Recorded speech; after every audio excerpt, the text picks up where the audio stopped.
Hello guys, welcome to my channel Smita dot Rashmit লাইফস্টাইলে তোমাদের সকলকে স্বাগত জানাই। আজ তোমাদের সাথে আমি শেয়ার করছি বাড়িতে হঠাৎ করে যদি কোনো আত্মীয় বা হাজব্যান্ডের বন্ধু আসে তাহলে চটজলদি একটা রেসিপি শেয়ার করছি, পনিরের পকোড়া। তার জন্য 400 গ্রাম পনির নিয়ে নিয়েছি, সেগুলো পিস পিস করে কেটে নিয়েছি। তারপরে একটা বাউলে কিছুটা বেসন, সামান্য পরিমাণ ময়দা, দুটো সমান সমান দিতে হবে। তারপরে হলুদ গুঁড়ো, লঙ্কা গুঁড়ো, নুন দিয়ে ভালো করে মিক্সড করে নিতে হবে। তার সাথে দিয়ে দিতে হবে ফ্লেভারের জন্য একটু কালো গোটা জিরা, আর দিয়ে দিতে হবে একটু কালো জিরে, আর একটু আদাকে একটু থেঁতো করে নিতে হবে, সেটা বা বাটাও দিতে পারো, কোনো অসুবিধা নেই। যেহেতু নিরামিষ তাই একটু আদা টাদা দিলে ভালো লাগবে।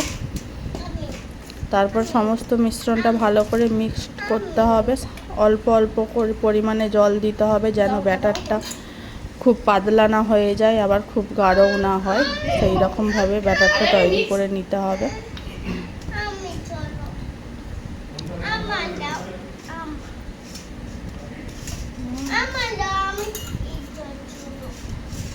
দেখতে পাচ্ছ ব্যাটারটা আমি এই পাশে মিক্সড করছি, আর এই পাশে ছেলের দুষ্টামি চালু হয়ে গেছে।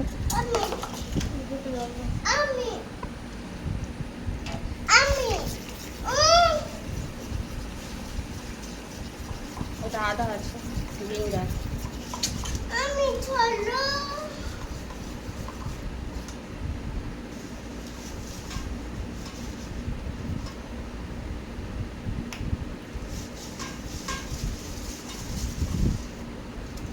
ধরো এটা ধরো। আমার ছেলে আমার অনেকটা হেল্প করে দিচ্ছে।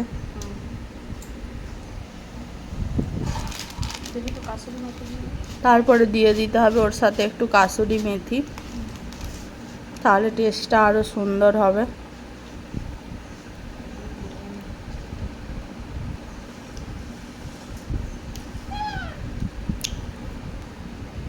তারপরে দিতে হবে একটু খুব সামান্য পরিমাণে একটু চিনি। ছোট ডিভাইসে চিনি আছে না, রান্নার ডিভাইস, এটা নিয়ে এসো।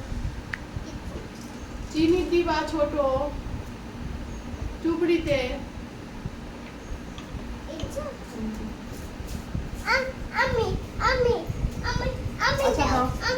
দাও দাও দাও দাও, ঝটপট দাও, একটুখানি দিবে। আর পিঁপড়া হয়ে গেছে চিনিতে।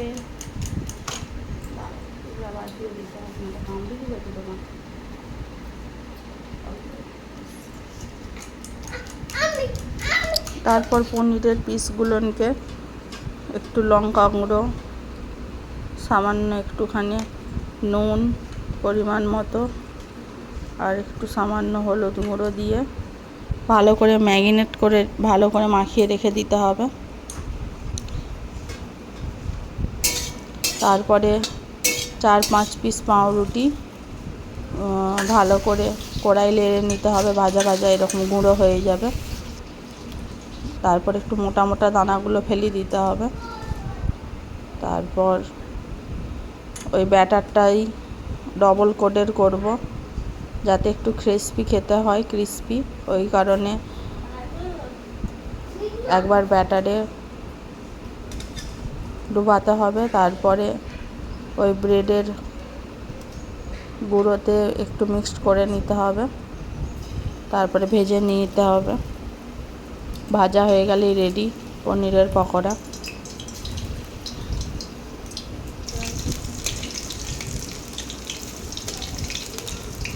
এইরকম লাল লাল করে ভেজে নিতে হবে। পনিরটাকে ভেজে নিয়ে করলেও ভালো হয়, কিন্তু আমার হাতে সময় খুবই কম। তারপরে রেডি হয়ে গেছে পনিরের পকোড়া। এবারে সার্ভ করে, ভালো লাগে অবশ্যই লাইক করে দেবে।